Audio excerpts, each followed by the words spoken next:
തിരക്കുള്ള ദിവസങ്ങളിലൊക്കെ തയ്യാറാക്കാൻ പറ്റിയ നല്ലൊരു ബ്രേക്ക്ഫാസ്റ്റ് റെസിപ്പിയാണിത്.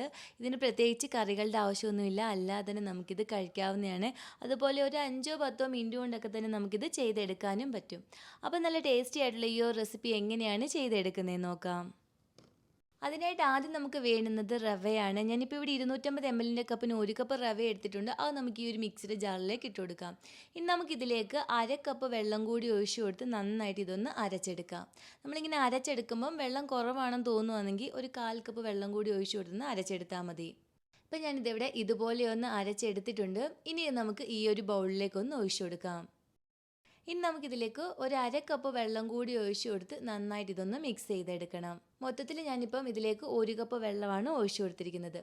ഈ ഒരു കൺസിസ്റ്റൻസിയിലാണ് നമ്മുടെ ബാറ്റർ ഇവിടെ കിട്ടേണ്ടത്. ഇനി നമുക്കിതിലേക്ക് കുറച്ച് ചേരുവകൾ കൂടി ചേർത്ത് കൊടുക്കണം. ഞാനിപ്പോൾ ഇവിടെ ഒരു ചെറിയ സവാള നല്ല പൊടിയായിട്ട് അരിഞ്ഞെടുത്തിട്ടുണ്ട്. അത് നമുക്കിതിലേക്ക് ചേർത്ത് കൊടുക്കാം. അതുപോലെ ഒരു ചെറിയ ക്യാരറ്റ് ഒന്ന് ഗ്രേറ്റ് ചെയ്തെടുത്തിട്ടുണ്ട്. അത് നമുക്കിതിലേക്ക് ചേർത്ത് കൊടുക്കാം.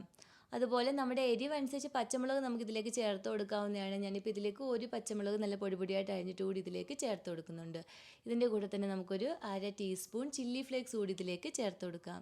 ഇനി നമുക്ക് ഇതിന് ആവശ്യമായ ഉപ്പും കൂടി ചേർത്ത് കൊടുത്ത് ഇതെല്ലാം കൂടി നന്നായിട്ടൊന്ന് മിക്സ് ചെയ്തെടുക്കണം. അതുപോലെ തന്നെ നിങ്ങൾക്ക് ഈ വീഡിയോ ഇഷ്ടപ്പെടുകയാണെങ്കിൽ ഇതുപോലുള്ള റെസിപ്പികൾക്കായി ഈ ചാനൽ സബ്സ്ക്രൈബ് ചെയ്യാനും നിങ്ങളുടെ അഭിപ്രായം വീഡിയോയുടെ താഴെ കമൻറ്റായിട്ട് അറിയിക്കാനും മറക്കല്ലേ. ഇപ്പോൾ ഇതിവിടെ മിക്സ് ചെയ്ത് എടുത്തിട്ടുണ്ട്. ഇനി നമുക്കിതൊന്ന് മാറ്റി വയ്ക്കാം. ഇനി നമുക്കിതിലേക്ക് വേണ്ടുന്നത് മുട്ടയാണ്. ഞാനിപ്പോൾ ഒരു മുട്ട എടുത്തിട്ടുണ്ട്. ഈ മുട്ട നമുക്ക് ഈ ഒരു ബൗളിലേക്കൊന്ന് പൊട്ടിച്ചൊഴിക്കാം. ഇനി നമുക്കിതിലേക്ക് ഒരു നുള്ളു ഉപ്പും കൂടി ഇട്ട് കൊടുത്ത് നന്നായിട്ട് ഇതൊന്ന് ബീറ്റ് ചെയ്തെടുക്കണം.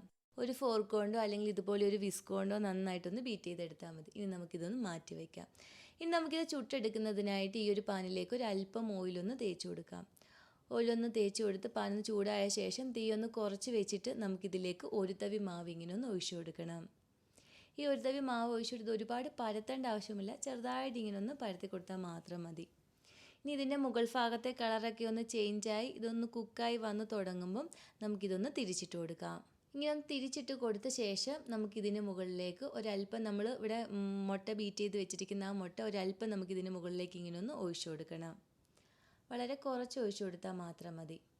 ഇങ്ങനെ ഒഴിച്ചു കൊടുത്ത് ചെറുതായിട്ട് നമുക്കിതിങ്ങനെ ഒന്ന് പരത്തി കൊടുക്കാം. ഇനി നമുക്കിതൊന്ന് തിരിച്ചിട്ട് കൊടുക്കണം. തിരിച്ചിട്ട് കൊടുത്ത് ഈ സൈഡിൽ കൂടി നമുക്കൊരല്പം മുട്ടയുടെ മിക്സ് ഒന്ന് ഒഴിച്ചു കൊടുക്കണം. ഈ സമയത്തെല്ലാം നമ്മൾ തീ ഒന്ന് കുറച്ച് വെച്ച് തന്നെ വേണം ഇതൊന്ന് ചുട്ടെടുക്കാൻ. ഇപ്പോൾ രണ്ട് സൈഡും നന്നായിട്ടൊന്ന് കുക്കായി വന്നിട്ടുണ്ട്. ഇനി നമുക്കിതിങ്ങനെ എടുക്കാം. ബാക്കിയുള്ളത് നമുക്ക് ഇതുപോലെയൊന്ന് ചുട്ടെടുക്കണം. അങ്ങനെ മുട്ടയും റവയൊക്കെ വെച്ചിട്ട് വളരെ സിമ്പിളായിട്ട് ചെയ്തെടുക്കാവുന്ന വളരെ ടേസ്റ്റി ആയിട്ടുള്ള റെസിപ്പി ഇവിടെ റെഡി ആയിട്ടുണ്ട്.